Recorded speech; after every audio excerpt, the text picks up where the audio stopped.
नमस्कार, आप देख रहे हैं एसबी न्यूज लाइव। आज दिनांक 28/4/2022 को रायनगर गली नंबर 1 बालागंज लखनऊ में रोज़ा अफ्तार पार्टी का कार्यक्रम हुआ संपन्न। इस रोज़ा अफ्तार पार्टी में एक से एक जानी मानी हस्तियों ने की शिरकत, जिसमें समाजवादी पार्टी के एमएलए रविदास मल्होत्रा ने भी शिरकत की।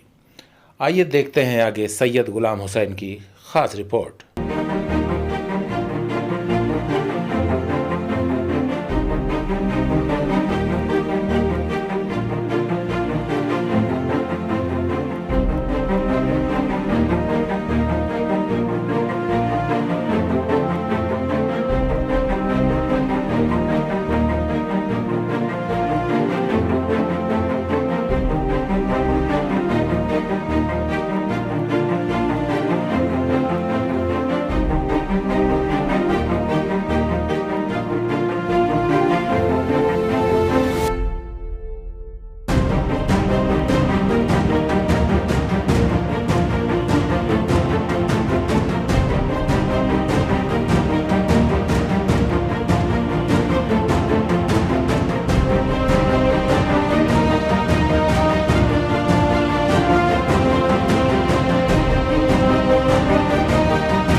जो है जनता के नाम वो सुन लो।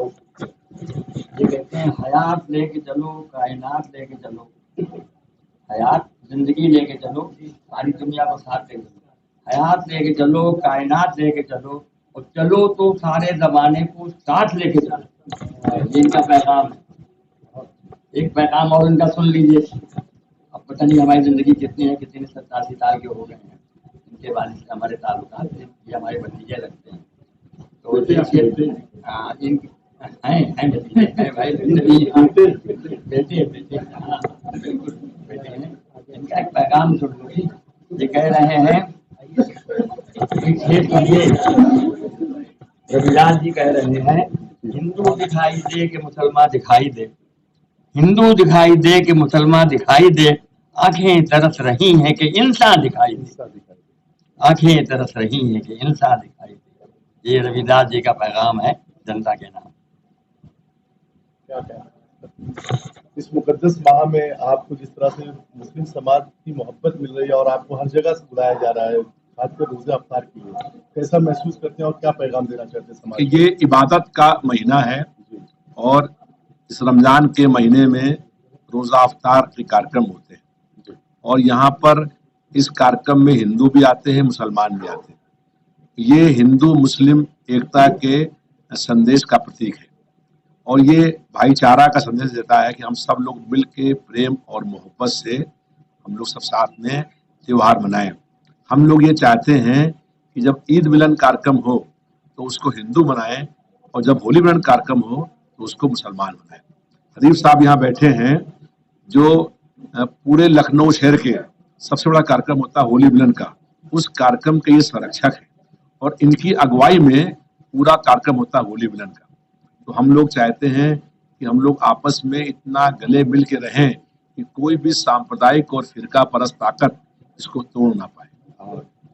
इस वक्त संपूर्ण जो है भारत में सांप्रदायिकता जो है अपने चरम पे है। इस प्रकार से जो है, चाहे ध्वनि क्षेपक को लेके हो, लाउड स्पीकर को लेके हो, या और भी बहुत से जो है धार्मिक उत्पाद जो है जिस तरह से सत्ता पक्ष मचाया हुआ है संपूर्ण भारत में, ऐसे में आपकी क्या प्रतिक्रिया है? देखिए, भारतीय जनता पार्टी की दोनों सरकारों का एक ही काम है कि नफरत फैलाने का काम करें और वो केवल दोनों सरकारें, केंद्र की भी और प्रदेश की सरकार भी, इनका यही लक्ष्य है कि कैसे हिंदू मुस्लिम एकता को तोड़ा जाए, कैसे सांप्रदायिक तनाव कराया जाए और केवल नफरत फैलाने का काम कर रहे हैं। और हम लोग जो हैं ये चाहते हैं कि लोग प्यार की राजनीति करें, मोहब्बत का पैगाम फैलाने का हम लोग प्रयास करते हैं और इसीलिए हम लोग लगातार जो है वो ये चाहते हैं कि हिंदू मुस्लिम एकता कायम रहे, तभी ये देश। रविदास जी, आप समाजवादी पार्टी का प्रतिनिधित्व करते हैं। आज जो है मुस्लिम समाज बहुत ज्यादा जो है रोष में है और जिस तरह से जो है आजम खान को लेकर और पीछे चल रहे हैं, ऐसे में हर जितनी सेकुलर पार्टियां हैं आज सभी हिंदू बन गई हैं।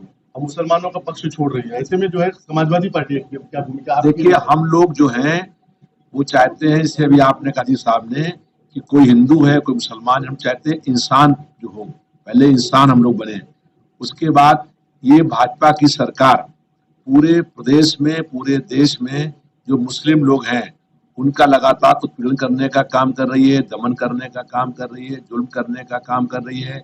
अब बताइए, बरेली में जो विधायक थे उनका पेट्रोल पंप था बहुत पुराना, उसको कहते जमीन अवैध थी। जब जमीन अगर अवैध होती है तो लाइसेंस कैसे मिलता है, और जब लाइसेंस जिसने दिया इतने सालों से वहां पेट्रोल पंप है तो उसको आपने गिरा दिया। क्या प्रदेश के मुख्यमंत्री जज हैं क्या? बिना किसी दूसरे पक्ष की सुनवाई किए हुए वो फैसला करते हैं। तो ये काम जज का है कि कोर्ट में सुनवाई हो, जमीन अवैध है कि वैध है तो कोर्ट सुने, लेकिन कहीं कोई सुनवाई नहीं है और तानाशाही चल रही है। आजम खान साहब की बात आपने करी, मैं उनसे खुद मिलने 24 तारीख को गया था और प्रशासन ने हम लोगों की मुलाकात नहीं कराई। जो भाजपा सरकार है इसको चाहती है वही वो मिल सकता है। मैंने उनसे मिलने का प्रयास बहुत किया, फिर मैंने मालूम किया कि मेरी मुलाकात वो लोग क्यों नहीं करा रहे, तो मालूम हुआ और मुझसे पहले 26 महीने में किसी ने ये बात नहीं कही थी, ना मालूम करने का प्रयास किया था। आजम खान साहब जो 75 साल की उनकी उम्र हो गई है, वो फांसीगत कोठरी में जो है रहते हैं और जमीन पर सोते हैं। जिस कोठरी में, उसी कोठरी में लैट्रिन बाथरूम है, उसी कोठरी में वो नहाते हैं, उसी कोठरी में सोते हैं, वही खाना खाते हैं और वही नमाज पढ़ते हैं। रविदास जी, जिस प्रकार से आपके विधायक का पेट्रोल पंप तोड़ दिया जाता है और समाजवादी पार्टी कोई आंदोलन नहीं कर रही है, क्या डर रही है समाजवादी पार्टी? नहीं, समाजवादी पार्टी ने पूरा वहां भेजा प्रतिनिधिमंडल, वो लोग वहां गए, पूरी जांच करी, क्योंकि ये रमजान का महीना चल रहा है, अभी चुनाव खत्म हुए हैं। चुनाव खत्म होने के बाद विधायक के चुनाव हुए एमएलसी के, 12 अप्रैल को एमएलसी चुनाव काउंटिंग हुई और 12 अप्रैल के बाद से रमजान का महीना चल रहा है। अधिकांश लोग जो पार्टी के कार्यकर्ता हैं वो सब रोजे रख रहे हैं, तो इसलिए हम लोग ईद के बाद जो है वो आंदोलन करने का काम करेंगे। लेकिन मैंने खुद, चाहे बरेली का प्रकरण हो, चाहे शाहजहांपुर का हो, चाहे नोएडा का हो और चाहे आजम खान साहब की बात हो, मैंने विधानसभा में सब प्रश्न लगाए हैं।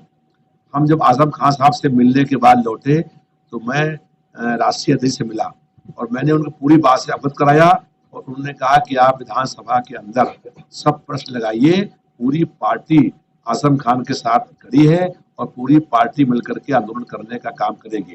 क्योंकि अखिलेश यादव जी विपक्ष के नेता हैं तो उनको प्रश्न करने का अधिकार नहीं होता है, वो हर प्रश्न के ऊपर खड़े होकर के बोल सकते हैं। हमने प्रश्न लगाए हैं कि आजम खान को जेल के अंदर बी क्लास नहीं दिया गया, जबकि जेल मैनुअल में लिखा है कि कोई भी एमपी या एमएलए अगर जेल जाएगा तो उसको जेल में बी क्लास मिलने का काम होगा, लेकिन आजम खान साहब को जेल में बी क्लास नहीं मिला है। अब आजम खान साहब से जो प्रशासनिक अधिकारी हैं, जेल के अधिकारी हैं, वो रोज मिल करके ये कहते हैं कि सापा के लोग आपसे मिलने नहीं आते हैं, और जब सापा के लोग मिलने आते हैं तो उनसे आजम खान की मुलाकात नहीं कराते हैं।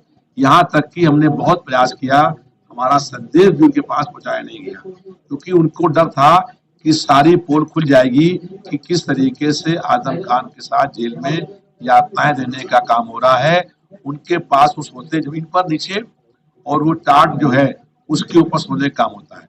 तो भारतीय जनता पार्टी की सरकार लगातार दमन, जुल्म, अन्याय और तानाशाही से जनता की आवाज दबाने का काम कर रही है। हम लोग सड़क से लेके विधानसभा के अंदर तक संघर्ष करने का काम करेंगे। अभी जब हाउस चलेगा तब आप देखिएगा, हम लोग विधानसभा के अंदर जो सारे मसले आपको सुने हैं, हम उन सब मसलों को लेकर के विधानसभा के अंदर लड़ाई लड़ने का काम करेंगे।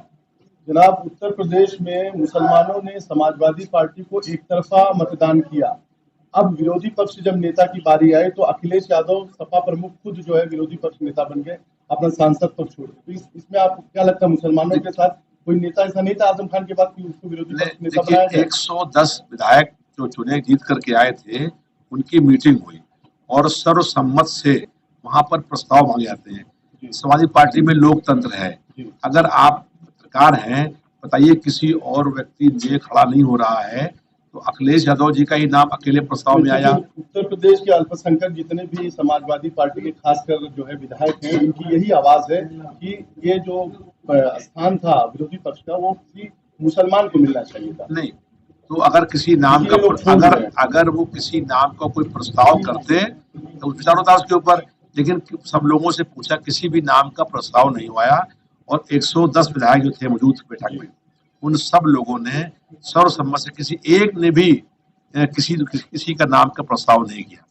और अखिलेश यादव जी पूर्व मुख्यमंत्री हैं, उसके अलावा जो है उनको बहुत अनुभव है और विधानसभा के अंदर मजबूती के साथ जो वर्तमान सरकार है उसके खिलाफ बोलने का काम करेंगे। दूसरी बात यह है कि उनके नेता बनने से सारे विधायक उत्साहित हैं और उत्तर प्रदेश के अंदर जो जुल्म अन्याय हो रहा है उसकी लड़ाई विधानसभा के अंदर आपको देखने को मिलेगी और सब लोग एक साथ मिल करके लड़ाई लड़ने का काम करेंगे।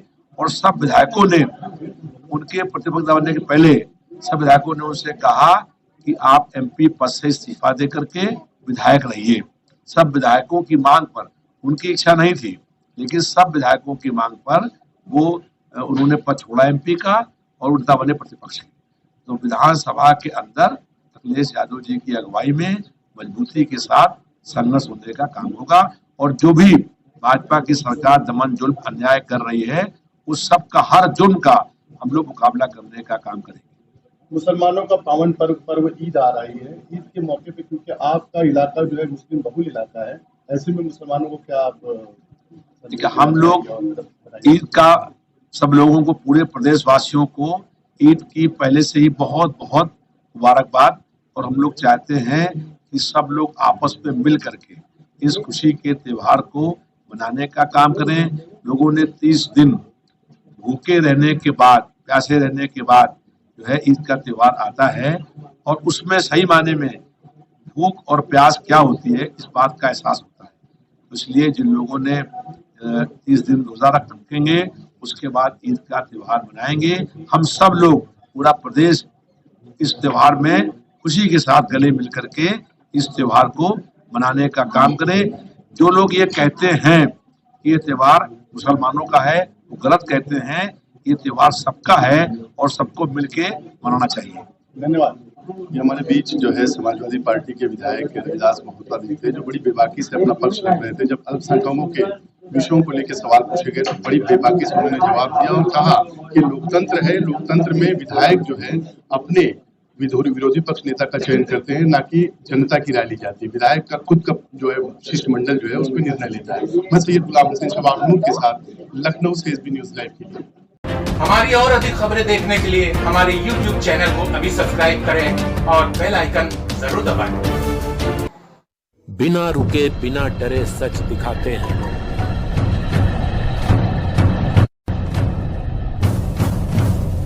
सच का जज्बा लिए आगे बढ़ते हैं हम।